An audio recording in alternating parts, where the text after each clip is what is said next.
Viewers welcome back in our programme जी doctor साहब। जिस तरह की पहले सेगमेंट में मोदी सरकार का जो झूठ का गुब्बारा है वो तो फुस हो गया है, अगू हुण किहदी वारी है?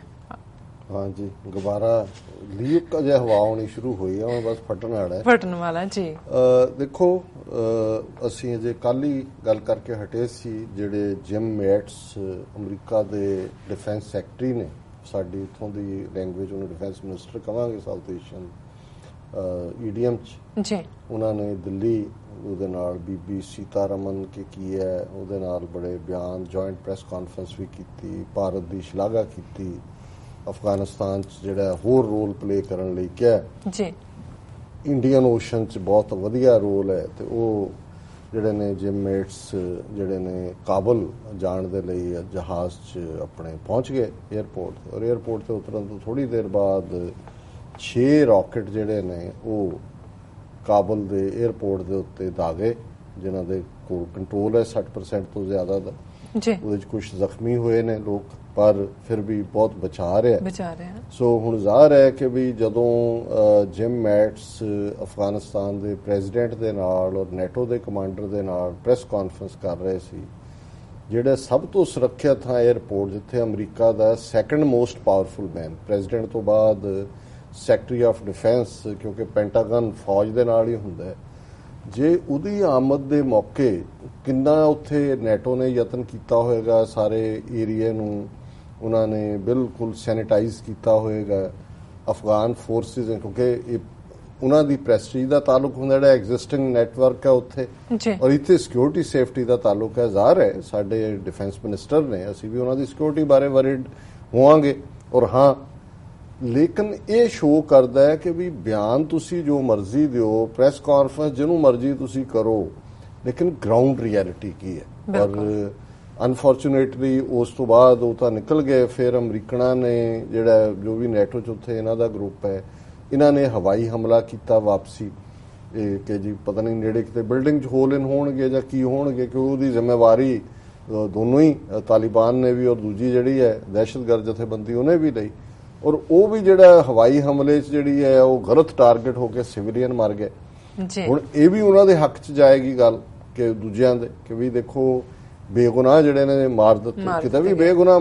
ਹੁਣ ਇਹ ਗੱਲ ਸ਼ੋਅ ਕਰਦੀ ਹੈ ਕਿ ਉੱਥੇ ਗਰਾਊਂਡ ਰਿਐਲਿਟੀ ਕੀ ਹੈ। ਔਰ ਇਹ ਖਬਰਾਂ ਹੀ ਇਹ ਨੇ। ਔਰ ਇਹਦੇ 'ਚ ਜਿਹੜਾ ਭਾਰਤ ਦੀ ਤਾਰੀਫ ਹੋ ਰਹੀ ਸੀ ਕਿ ਅਫਗਾਨਿਸਤਾਨ 'ਚ ਭਾਰਤ ਵੀ ਕਹਿੰਦਾ ਹੈ ਮੈਨੂੰ ਮੋਰ ਵੱਡੀ ਪਾਈ, ਵੱਡਾ ਪੀਸ ਪਾਈ 'ਚੋਂ ਖਬਰ ਹੈ narrow escape for spice jet passengers in airport attack, ਕਿ ਜਦੋਂ ਉਹਨਾਂ ਦੇ ਕਾਬਲ ਏਅਰਪੋਰਟ ਤੇ ਅਟੈਕ ਹੋ ਰਿਹਾ ਸੀ ਉਹਨਾਂ ਦੇ ਨਾਲ ਰਾਕਟਸ ਦੇ ਨਾਲ, ਤੇ 180 ਪੈਸੇਂਜਰਸ ਔਰ ਕਰੂ ਔਨ ਬੋਰਡ ਸੀ Delhi bound SpiceJet plane from Kabul to Delhi. ਉਹਨੂੰ ਜਿਹਨੂੰ ਕਹਿੰਦੇ ਨੇ ਕਿ ਰੱਬੀ ਜਾਂ ਪ੍ਰੋਵੀਡੈਂਸ਼ੀਅਲ ਐਸਕੇਪ ਅੰਗਰੇਜ਼ੀ 'ਚ ਕਹਿੰਦੇ ਨੇ, ਕਿ ਰੱਬੀ ਬਚਾਅ ਹੋ ਗਿਆ, ਨਹੀਂ ਤਾਂ ਉਹ ਤਾਂ ਨਿਕਲ ਗਏ ਸੀ ਡਿਫੈਂਸ ਸੈਕਟਰੀ। ਇਹ ਜਿਹੜੇ ਨੇ ਵਿਚਾਰੇ ਬੇਗੁਨਾਹ ਮੁਸਾਫਰ ਮਾਰੇ ਜਾਣੇ ਸੀ। ਸੋ ਹੁਣ ਇਹ ਸਾਰੇ ਤੋਂ ਬਾਅਦ ਕਿੰਨੀ ਤਾਕਤ ਉਹਨਾਂ ਦੀ ਔਨ ਦਾ ਗਰਾਊਂਡ ਹੈ। ਉਸ ਤੋਂ ਬਾਅਦ ਭਾਰਤ ਜੇ ਉੱਥੇ ਜਾਣਾ ਚਾਹੁੰਦਾ ਹੈ ਤਾਂ ਫਿਰ ਹੁਣ ਅੰਦਾਜ਼ਾ ਲਾ ਲੇ ਕਿ ਜੇ ਅਮਰੀਕਾ ਦੀ ਨੈਟੋ ਫੋਰਸ ਸਮੇਤ ਆਪਣੇ ਸਾਰੇ ਦੇ ਉਹ ਡਿਫੈਂਸ ਮਿਨਿਸਟਰ ਦੇ ਉਸ ਜਿੱਥੇ ਉਹਨੇ ਲੈਂਡ ਕੀਤਾ ਹੈ ਏਅਰਪੋਰਟ ਮੋਸਟ ਸਿਕਿਉਰ, ਜਦੋਂ ਵੀ ਰੈਬੈਲੀਅਨ ਹੁੰਦੇ ਨੇ ਪਹਿਲਾਂ ਏਅਰਪੋਰਟ, ਉੱਥੇ ਤੱਕ ਜੇ ਉਹਨਾਂ ਦੀ ਪਹੁੰਚ ਹੈ ਤੇ ਕਿਹੜਾ ਐਡਮਿਨਿਸਟ੍ਰੇਸ਼ਨ ਜਿਹੜਾ ਜੋ ਹੁਣ ਤੁਸੀਂ ਪਾਕਿਸਤਾਨ ਨੂੰ ਵੀ ਕਹੋਗੇ ਜੀ ਡੂ ਮੋਰ, ਉਹ ਕੀ ਕਰ ਲੈਣਗੇ? ਉਹ ਕਿਹਦੇ ਤੋਂ ਡਰਦੇ ਨੇ? ਸੋ ਕੁੱਲ ਮਿਲਾ ਕੇ ਅਸੀਂ ਸਮਝਦੇ ਹਾਂ ਵੀ ਇਹ ਇੱਕ ਗਰਾਊਂਡ ਰਿਐਲਿਟੀ ਦੇ ਉੱਤੇ ਚਾਨਣ ਪਾਉਣ ਵਾਲੀ ਗੱਲ ਵੀ ਹੈ। ਬਾਕੀ ਬਿਆਨਬਾਜ਼ੀ ਹੁੰਦੀ ਹੈ, ਉਹ ਸਾਰਿਆਂ ਨੇ ਕਰਨੀ ਹੁੰਦੀ ਹੈ, ਲੇਕਿਨ ਇਹ ਜ਼ਮੀਨੀ ਹਕੀਕਤ ਹੈ। ਫਿਰ ਅਸੀਂ ਦੇਖਦੇ ਹਾਂ ਕਿ ਇੱਕ ਪਾਸੇ ਜਦੋਂ ਕੁਲਭੂਸ਼ਣ ਯਾਦਵ, ਜਿਹਦਾ ਅਸੀਂ ਜ਼ਿਕਰ ਕੀਤਾ ਕਿ ਕਿਵੇਂ ਬਲੋਚਿਸਤਾਨ ਦੇ ਵਿੱਚ ਉਹਨੇ ਰਾਹ ਦਾ ਪੂਰਾ ਖਿਲਾਰਿਆ ਹੋਇਆ ਸੀ ਔਰ ਫੜਿਆ ਗਿਆ ਕਾਬੂ, ਬਹੁਤ ਬਿਗ ਉਹਨਾਂ ਦੀ ਕੈਚ ਸੀ ਜੀ। ਉਦੋਂ ਇਹਨਾਂ ਨੇ ਕਹਿੰਦੇ ਨਹੀਂ ਉਹ ਤਾਂ ਰਿਟਾਇਰਡ ਸੀ, ਹਾਂ ਰਿਹਾ ਸਾਡੀ ਹੈ ਇਧਰੋਂ ਹੀ ਹੈ ਬਟ ਹੈ ਨਹੀਂ। ਔਰ ਜਿਹੜਾ ਜਨੀਵਾ ਇੰਟਰਨੈਸ਼ਨਲ ਕ੍ਰਿਮੀਨਲ ਕੋਰਟ 'ਚ ਵੀ, ਇੰਟਰਨੈਸ਼ਨਲ ਕੋਰਟ ਆਫ ਜਸਟਿਸ 'ਚ ਵੀ ਜਿਹੜਾ ਉਹ ਪਾਕਿਸਤਾਨ ਦੇ ਖਿਲਾਫ ਕਿ ਜੀ ਇਨੋਸੈਂਟ ਔਰ ਐਕਸੈਸ ਨਹੀਂ ਜਾਂ ਦੂਜੀ ਤੀਜੀ ਨਹੀਂ। ਪਰ ਇਸ ਗੱਲ ਨੂੰ ਇੰਡੀਅਨ ਏਜੰਸੀ ਚੰਗੀ ਤਰ੍ਹਾਂ ਸਮਝਦੀਆਂ ਨੇ ਕਿ ਕਿੰਨਾ ਵੱਡਾ ਇਹ ਪ੍ਰਾਈਸਡ ਕੈਚ ਹੈ। ਉਹਨਾਂ ਨੇ ਜਿਹਨੂੰ ਕਹਿੰਦੇ ਨੇ ਬਿਹਾਈਂਡ ਦਾ ਡੋਰ ਪਾਰਲੇਸ, ਉਹ ਕੀਤੀ ਕੋਸ਼ਿਸ਼, ਪਾਕਿਸਤਾਨ ਨੂੰ ਕੁਛ ਨਾ ਕੁਛ ਦਿਖਾਇਆ ਹੋਏਗਾ ਕਿ ਤੁਹਾਨੂੰ ਇਹ ਦੇ ਦਿੰਦੇ ਆ, ਇਹਦੇ ਬਦਲੇ ਆਹ ਕੰਸੈਸ਼ਨ, ਉਹਨਾਂ ਨੂੰ ਪਤਾ ਹੈ। ਹਾਲਾਂ ਮੈਨੂੰ ਇਹ ਲੱਗਦਾ ਵੀ ਜਿੰਨੀ ਵੱਡੀ ਕੈਚ ਸੀ ਉਹਨਾਂ ਦੇ ਡਿਪਲੋਮੈਟ ਜਾਂ ਦੂਜੇ, ਉਹ ਇੰਟਰਨੈਸ਼ਨਲੀ ਉਹਨੂੰ ਨਹੀਂ ਕਰ ਸਕੇ ਹੈ। ਉਸ ਦੇ ਉੱਤੇ ਉਹਨਾਂ ਨੇ ਜਿਹਨੂੰ ਕਹਿੰਦੇ ਨੇ ਵੀ ਉਹਨੂੰ ਨਹੀਂ ਉਸ ਦਾ ਸਿਆਸੀ ਲਾਹਾ ਲੈ ਸਕੇ। ਲੇਕਿਨ ਭਾਰਤ ਲਈ ਅੱਜ ਵੀ ਇਹ ਚਿੰਤਾ ਦਾ ਕਾਰਨ ਹੈ। ਔਰ ਜਿਹੜੀ ਖਬਰ ਔਰ ਇਹ ਹੈ ਵੀ ਪਾਕਿਸਤਾਨ ਦੇ ਫੋਰਨ ਮਿਨਿਸਟਰੀ ਦੇ ਹਵਾਲੇ ਨਾਲ ਹੈ ਜੀ। ਹੁਣ ਪਾਕਿਸਤਾਨ ਦੇ ਵਿੱਚ ਜਦੋਂ ਅਸੀਂ ਇਹ ਕਹਿੰਦੇ ਹਾਂ ਕਿ ਇੰਡੀਅਨ ਗਵਰਨਮੈਂਟ ਜਿਹੜੀ ਹੈ ਉਹ ਕਿਵੇਂ ਵਾਇਆ ਅਫਗਾਨਿਸਤਾਨ, ਉਹਨਾਂ ਨੇ ਕਿੰਨੇ ਕੌਂਸੂਲੇਟ ਖੋਲ੍ਹੇ ਹੋਏ ਨੇ ਈਰਾਨ ਔਰ ਅਫਗਾਨਿਸਤਾਨ ਨਾਲ ਲੱਗਦੇ ਪਾਕਿਸਤਾਨ ਦੇ ਬਾਰਡਰ ਤੇ ਜੀ।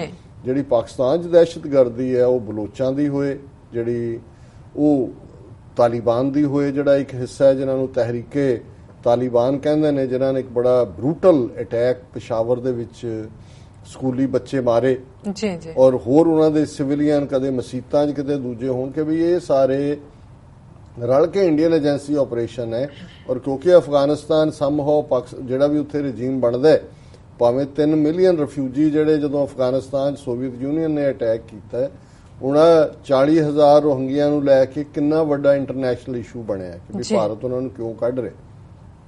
ਤੁਸੀਂ ਇਮੇਜਿਨ ਕਰੋ, ਕੋਈ ਇਹ ਨਹੀਂ ਹੈ ਵੀ ਅਸੀਂ ਕੋਈ ਪਾਕਿਸਤਾਨ ਦੇ ਸਾਨੂੰ ਕੋਈ ਵਕਾਲਤ ਦੇ ਪੈਸੇ ਮਿਲਦੇ ਨੇ, ਪਰ ਕੁਝ ਚੀਜ਼ਾਂ ਹੁੰਦੀਆਂ ਨੇ ਐਜ਼ ਏ ਕਾਮਨ ਤੁਸੀਂ ਦੇਖਦੇ ਹੋ। ਔਰ ਕਈ ਵਾਰ ਉਹਨਾਂ ਦੇ ਉੱਤੇ ਵੀ ਹੈਰਤ ਹੁੰਦੀ ਹੈ ਜਿਹੜੇ ਪਾਕਿਸਤਾਨ ਦੇ ਕੇਸ ਨੂੰ ਉਹਨਾਂ ਨੇ ਕਦੇ ਵੀ ਆਪਣੇ ਮੁਲਕ ਦਾ, ਔਰ ਆਮ ਅਮਰੀਕਨ ਹੋਏ ਜਾਂ ਆਮ ਸਾਡੇ ਲੋਕ ਵੀ ਹੁਣ ਪ੍ਰਚਾਰ ਇੰਨਾ ਕੁ ਜ਼ਿਆਦਾ ਹੋਇਆ ਹੈ ਕਿ ਜੀ ਪਾਕਿਸਤਾਨ ਪਨਾਹਗਾਹ, ਦਹਿਸ਼ਤਗਰਦੀ ਔਰ ਇਧਰਲਾ ਤੇ ਉਧਰਲਾ, ਉਹਦੇ ਥੱਲੇ ਇੰਡੀਆ 'ਚ ਕੀ ਨਹੀਂ ਹੈਗਾ, ਕਿਵੇਂ ਉਹਨਾਂ ਨੇ ਨੇਬਰਸ, ਉਹ ਕੱਲ ਅਸੀਂ ਡਿਸਕਸ ਕੀਤਾ ਸੀ ਜੀ, ਕਿਉਂਕਿ ਉਹਨੂੰ ਕਾਊਂਟਰ ਨਹੀਂ ਕੀਤਾ ਕਦੇ ਪਾਕਿਸਤਾਨ ਨੇ ਇਫੈਕਟਿਵਲੀ, ਕਿ ਪਾਕਿਸਤਾਨ ਖੁਦ ਕਿੰਨਾ ਵੱਡਾ ਵਿਕਟਮ ਹੈ। ਔਰ ਰਿਫਿਊਜੀ ਕ੍ਰਾਈਸਿਸ 3 ਮਿਲੀਅਨ ਅਫਗਾਨ ਜਿਹੜੇ ਨੇ ਉਸ 79 ਚ ਸੋਵੀਅਤ ਯੂਨੀਅਨ ਨੇ ਅਫਗਾਨਿਸਤਾਨ ਤੇ ਅਟੈਕ ਕੀਤਾ, 3 ਮਿਲੀਅਨ ਰਿਫਿਊਜੀ ਪਾਕਿਸਤਾਨ ਦੇ ਵਿੱਚ ਆ ਕੇ ਪਨਾਹ ਉਹਨਾਂ ਨੇ ਲਈ।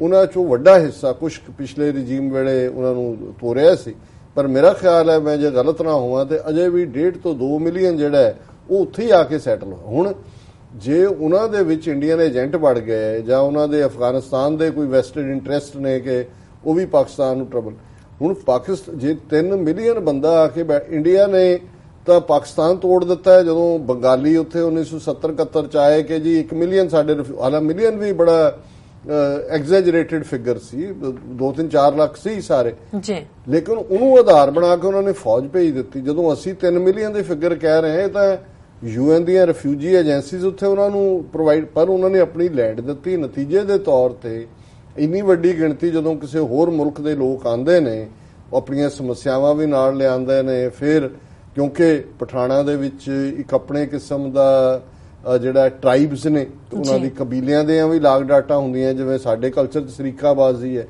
ਉਹ ਸਭ ਕੁਝ ਵੀ ਪਾਕਿਸਤਾਨ ਨੇ ਝੱਲਿਆ। ਔਰ ਅਜੇ ਉਹ ਗੱਲ ਓਵਰ ਨਹੀਂ ਸੀ ਹੋਈ ਤੇ 9/11 ਤੋਂ ਬਾਅਦ ਨਵੇਂ ਵੇਵ ਰਿਫਿਊਜੀਜ਼ ਦੀ ਔਰ ਦੂਜਿਆਂ ਦੀ ਆਈ। ਹੁਣ ਕਿਵੇਂ ਇੰਡੀਅਨ ਏਜੰਸੀਜ਼ ਔਰ ਅਫਗਾਨਿਸਤਾਨ ਇਨ ਕਾਹੂਟ ਹੈ, ਉੱਥੋਂ ਦਾ ਜਿਹੜਾ ਵੀ ਸਿਸਟਮ ਹੈ ਜੀ, ਇਹ ਖਬਰ ਹੈ। ਔਰ ਪਾਕਿਸਤਾਨ ਦੇ ਫੋਰਨ ਮਿਨਿਸਟਰ ਨੇ ਕਿਹਾ Pakistan received a proposal to swap Indian national Kulbhushan Yadav for a terrorist who carried out the horrific 2014 Peshawar school attack and is now jailed in Afghanistan, Foreign Minister Khwaja Mohammad Asif has claimed।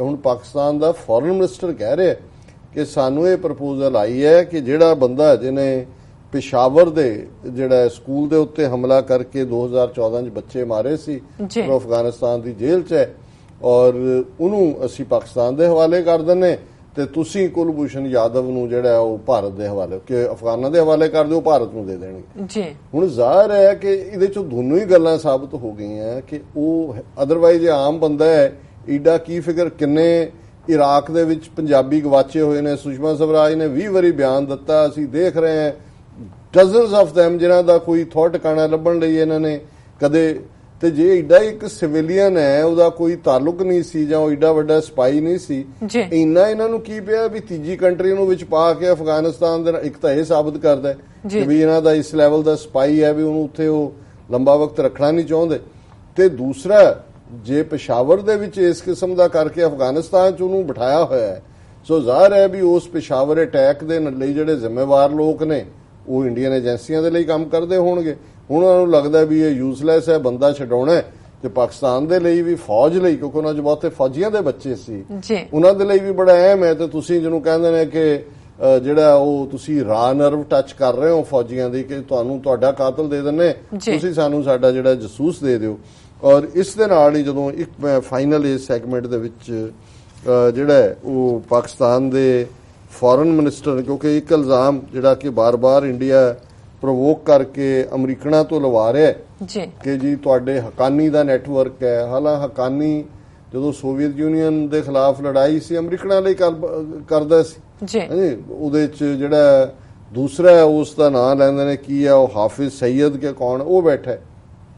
ਔਰ ਅੱਜ ਜਿਹੜੇ ਪਾਕਿਸਤਾਨ ਦਾ ਜਿਹੜੀ ਖਬਰ ਨੂੰ even BBC ਨੇ ਵੀ highlight ਕੀਤਾ ਔਰ foreign minister Pakistan ਦੇ ਨੇ ਕਿਹਾ, ਉਹਨਾਂ ਦੀ ਖਬਰ ਹੀ ਹੈ, don't blame us for Hafiz Saeed ਹਕਾਨੀ, ਦੇ ਵਰ ਯੋਰ ਡਾਰਲਿੰਗਸ ਪਾਕਿਸਤਾਨ ਟੂ ਯੂਐਸ, ਕਿ ਤੁਸੀਂ ਬਿਲਟ ਕੀਤਾ ਨੇ, ਤੁਸੀਂ ਰੱਖਿਆ ਹੋਇਆ ਸੀ, ਸਾਡੇ ਤਾਂ ਗਲ ਪਏ ਨੇ ਔਰ ਇੰਨੇ ਪਾਵਰਫੁਲ ਹੋ ਗਏ ਨੇ ਕਿ ਸਾਡੇ ਲਈ ਉਹਨਾਂ ਨੂੰ ਸਾਨੂੰ ਟਾਈਮ ਦਿਓ, ਹੋਰ ਵੀ ਸਾਡੇ ਲਈ ਇਹ ਈਜ਼ੀ ਨਹੀਂ ਹੈ, ਪਰ ਇਹ ਤੁਹਾਡੇ ਡਾਰਲਿੰਗ ਨੇ। ਔਰ ਇਹ Pakistan foreign minister has acknowledged that Mumbai terror attack mastermind Hafiz Saeed, the Haqqanis and elite liberation Lashkar-e-Taiba are liabilities for the country, but it doesn't have the required assets to get rid of them. कि ये इन्हें powerful नहीं ना तो उसी अजय सौखे छुटकारा नहीं पा सकते। Khawaja Asif said US, which is putting pressure on Pakistan to tackle terrorist groups operating from its soil, once used to treat them as darling. Just 20 to 30 years back, ਕਿ 20 ਤੋਂ 30 ਸਾਲ ਪਹਿਲਾਂ ਇਹ ਉਹਨਾਂ ਦੇ ਡਾਰਲਿੰਗ ਸੀ। ਫਿਰ ਉਹਨਾਂ ਨੇ ਕਿਹਾ ਕਿ ਵੀ ਇਹ ਜਿਹੜੇ ਨੇ ਈਵਨ ਵਾਈਟ ਹਾਊਸ ਦੇ ਵਿੱਚ ਵੀ these were the people who were your darling just 20 to 30 years back. They were being dined and wined in the White House, and now you say go to hell Pakistanis because you are nurturing these people. He was quoted as saying by the state-run Associated Press of Pakistan. ਉਹਨਾਂ ਨੇ ਕਿਹਾ ਜੀ ਪਹਿਲਾਂ ਤੁਸੀਂ white house ਸੱਦ ਕੇ ਉਹਨਾਂ ਨੂੰ wine and dine ਕਰਾਓ, ਹੁਣ ਤੁਸੀਂ ਕਹਿ ਰਹੇ ਹੋ ਜੀ ਪਾਕਿਸਤਾਨੀ ਤੁਸੀਂ ਜਿਹੜਾ ਇਹਨਾਂ ਨੂੰ ਜਿਹੜਾ ਪਾਲ ਰਹੇ ਹੋ, ਇਹ ਜਿਹੜਾ ਠੀਕ ਨਹੀਂ ਹੈ, ਕਿਉਂਕਿ ਤੁਹਾਡੇ ਡਾਰਲਿੰਗ ਸੀ, ਅਸੀਂ ਇਹਨਾਂ ਤੋਂ, ਇਹ ਸਾਡੇ ਕੋਈ ਅਸੈਟ ਨਹੀਂ ਨੇ, ਸਾਡੇ ਲਈ ਕੋਈ ਇਹ ਕੀਮਤੀ ਤੋਹਫਾ ਨਹੀਂ ਨੇ ਵੀ ਅਸੀਂ ਇਹਨਾਂ ਨੂੰ ਰੱਖਿਆ ਹੋਇਆ, ਬਟ ਗਿਵ ਅਸ ਟਾਈਮ। ਔਰ ਮੈਂ ਸਮਝਦਾ ਵੀ ਆ ਜਿਹੜਾ ਹੁਣ ਬੋਲਣਾ ਸ਼ੁਰੂ ਕੀਤਾ ਹੈ, ਇੰਨੇ ਸਾਲਾਂ ਤੋਂ ਕਿਉਂ ਚੁੱਪ ਕੀਤੇ ਰਹੇ। ਗੱਲ ਇਹ ਹੁੰਦੀ ਹੈ ਵੀ ਇਹ ਠੀਕ ਹੈ ਕਿ ਅਸੀਂ ਕਹਿੰਦੇ ਜੀ ਅਸੀਂ ਸੱਚ ਤੇ ਖੜੇ ਹਾਂ, ਪਰ ਸੱਚ ਤੇ ਖੜੇ ਹੋਣ ਲਈ ਇਹ ਤਾਂ ਨਹੀਂ ਵੀ ਤੁਸੀਂ ਘਰ ਦੇ ਅੰਦਰ ਵੜ ਕੇ ਸੱਚ ਨੂੰ ਜਿੰਦੇ ਨਾਲ ਅੰਦਰ ਲਕੋ ਲਓ ਫਿਰ ਕਹੋ ਜੀ ਸੱਚ ਜਿੱਤੇਗਾ। ਨਹੀਂ, ਸੱਚ ਦੇ ਲਈ ਖਲੋਣ ਲਈ ਵੀ ਤੁਹਾਨੂੰ ਬਾਹਰ ਨਿਕਲ ਕੇ ਕਰਨਾ ਪੈਂਦਾ। ਔਰ ਅੱਜ ਸਾਡੇ ਸਟੂਡੀਓ 'ਚ ਜਿਹੜਾ ਸਲੀਮ ਮਲਕ ਸਾਹਿਬ ਆਏ ਔਰ ਬੜੇ ਅੱਛੇ ਹੋਸਟ ਐਂਕਰ ਖੁਦ ਵੀ ਨੇ ਔਰ ਇੰਟੈਲੈਕਚੁਅਲ ਨੇ, ਤੇ ਉਹ ਗੱਲ ਚੱਲ ਰਹੀ ਸੀ ਕਿ ਜਦੋਂ ਕਿ ਵੀ ਨਾ ਕਹਿੰਦੇ ਜੀ ਸੱਚੋ ਸੱਚ ਨਾ ਜਿਹੜਾ ਸਭ ਕੁਝ ਬਿਆਨ ਕਰ ਦਿੰਦਾ ਜੀ, ਤੇ ਮੈਂ ਕਿਹਾ ਜੀ ਵੈਸੇ ਇਸ ਤੇ ਖਲੋਣਾ ਵੀ ਕੋਈ ਸੌਖਾ ਨਹੀਂ ਹੈ, ਪਰ ਚਲੋ ਅਸੀਂ ਘੱਟੋ ਘੱਟ ਇਹ ਜ਼ਰੂਰ ਹੈ ਕਿ ਵੀ ਘੱਟੋ ਘੱਟ ਹੋਕਾ ਵੀ ਦਿੰਦੇ ਆ, ਚੈਲੰਜ ਵੀ ਕਰਦੇ ਆ, ਤੇ ਸੱਚ ਦਾ ਮਤਲਬ ਹੀ ਇਹ ਹੁੰਦਾ ਕਿ ਸੱਚ ਬਾਹਰ ਨਿਕਲ ਕੇ ਕੂੜ ਨੂੰ ਕਹੇ ਵੀ ਆ ਜਾ ਸਾਹਮਣੇ ਮੈਦਾਨ 'ਚ ਔਰ ਦੇਖ ਤੇਰੀ ਔਕਾਤ ਕੀ ਹੈ। ਤੇ ਜੇ ਤੁਸੀਂ ਕਹੋ ਜੀ ਸੱਚ ਜਿਹੜਾ ਉਹ ਅਸੀਂ ਲੁਕੋ ਕੇ ਰੱਖਣਾ, ਤੇ ਉਹ ਬਹੁਤ ਵਾਰ ਜਿਵੇਂ ਮੈਂ ਅਕਸਰ ਉਹ ਗ੍ਰੀਕ ਮਾਈਥੋਲੋਜੀ ਦੀ ਸਟੋਰੀ ਦੀ ਗੱਲ ਕਰਦਾ ਹੁੰਦਾ ਕਿ ਹੁੰਦਾ ਇਹ ਹੈ ਕਿ ਸੱਚ ਜਿਹੜੀ ਹੈ, ਸੱਚ ਦੀ ਦੇਵੀ ਤੇ ਝੂਠ ਦੀ ਦੇਵੀ ਦੀ ਉਹ ਲੜਾਈ ਹੋਈ ਕਿ ਵੀ ਪਾਣੀ 'ਚ ਜ਼ਿਆਦਾ ਦੇਰ ਕਿਹੜੀ ਰਹਿ ਗਈ, ਤੇ ਝੂਠ ਵਾਲੀ ਨੇ ਕਿਹਾ ਕਿ ਵੀ ਪਹਿਲਾਂ ਤੂੰ ਜਾ ਵਿੱਚ ਤੇ ਸੱਚ ਵਾਲੀ ਅੰਦਰ ਚਲੀ ਗਈ, ਕੱਪੜੇ ਲਾ ਉਹਨੇ ਬਾਹਰ ਰੱਖ ਤੇ ਝੂਠ ਵਾਲੀ ਨੇ ਉਹ ਕੱਪੜੇ ਪਾ ਕੇ ਦੌੜ ਗਈ ਸ਼ਹਿਰ। ਵੀ ਅੱਜ ਤੱਕ ਜਿਹੜਾ ਝੂਠ ਹੈ ਉਹ ਸੱਚ ਦੇ ਕੱਪੜੇ, ਇਸ ਲਈ ਕਹਿੰਦੇ ਨੇਕਡ ਟਰੂਥ, ਕਿ ਸੱਚ ਨੰਗਾ ਹੁੰਦਾ। ਜ਼ਾਹਿਰ ਹੈ ਕਿ ਜਿਹੜਾ ਕੂੜ ਹੈ ਉਹ ਇਵੇਂ ਪੇਸ਼ ਕਰਦਾ ਹੈ ਆਪਣੇ ਕੂੜ ਨੂੰ ਕਿ ਸੱਚ ਲੱਗਦਾ, ਕਿਉਂਕਿ ਉਹਨੇ ਬਾਹਰਲਾ ਲਬਾਦਾ ਸੱਚ ਦਾ ਪਾਇਆ ਹੁੰਦਾ। ਸੋ ਜਿਨ੍ਹਾਂ ਦੇ ਨਾਲ ਸਾਡਾ ਵਾਹ ਹੈ ਉਹ ਭਾਰਤ ਦੇ ਵਿੱਚ ਮੋਦੀ ਹੋਣ ਜਾਂ ਇੱਥੇ ਉਹਨਾਂ ਦੇ ਟੁਚੇ ਹੋਣ ਜਿਹੜੇ ਕਿ ਬੜੀਆਂ ਪੋਲਿਸ਼ਡ ਗੱਲਾਂ ਕਰਨਗੇ, ਸਾਡੀਆਂ ਸਿੱਧੀਆਂ ਗੱਲਾਂ ਹੋਣਗੀਆਂ, ਪਰ ਇਹ ਠੀਕ ਹੈ ਕਿ ਅਲਟੀਮੇਟਲੀ ਜਿੱਤਦਾ ਸੱਚ ਹੈ ਰੱਬ ਦੀ ਦਰਗਾਹ 'ਚ ਵੀ, ਪਰ ਦੁਨੀਆ 'ਚ ਸੱਚ ਤਾਂ ਜਿੱਤਦਾ ਜੇ ਤੁਸੀਂ ਨਿਕਲ ਕੇ ਝੂਠ ਨੂੰ ਚੈਲੰਜ ਕਰਦੇ ਹੋ। ਸੋ ਅਸੀਂ ਸਮਝਦੇ ਹਾਂ ਕਿ ਇਹ ਚੰਗੀ ਗੱਲ ਹੈ। ਪਾਕਿਸਤਾਨੀਆਂ ਨੇ ਜਿਹਨੂੰ ਕਹਿੰਦੇ ਨੇ ਵੀ ਹੌਸਲਾ ਫੜਿਆ, ਉਹਨਾਂ ਦਾ ਪ੍ਰਾਈਮ ਮਿਨਿਸਟਰ ਦੀ ਵੀ ਚੰਗੀ ਸੀ UN ਜਨਰਲ ਅਸੈਂਬਲੀ 'ਚ, ਔਰ ਇਹ ਪਾਕਿਸਤਾਨ ਦੇ ਫੋਰਨ ਮਿਨਿਸਟਰ ਨੇ ਵੀ ਕਿਹਾ, ਪਰ ਜਿਹੜਾ ਅਜੇ ਹੌਸਲਾ ਅਸੀਂ ਉਦੋਂ ਦੇਖਾਂਗੇ ਜਦੋਂ ਸਿੱਖਾਂ ਦੇ ਮੁੱਦੇ ਦੇ ਉੱਤੇ ਇਹਨਾਂ ਦੀਆਂ ਸਟੇਟਮੈਂਟਾਂ 'ਚ ਮੈਂਸ਼ਨ ਹੋਏਗਾ ਵੀ ਇੰਡੀਅਨ ਸਟੇਟ ਸਿੱਖਾਂ ਨਾਲ ਕੀ ਕਰ ਰਹੀ ਹੈ, ਕਿਉਂਕਿ ਉਹਨਾਂ ਨੇ ਹੁਣ ਕੋਈ ਕਸਰ ਨਹੀਂ ਛੱਡੀ ਹੋਈ।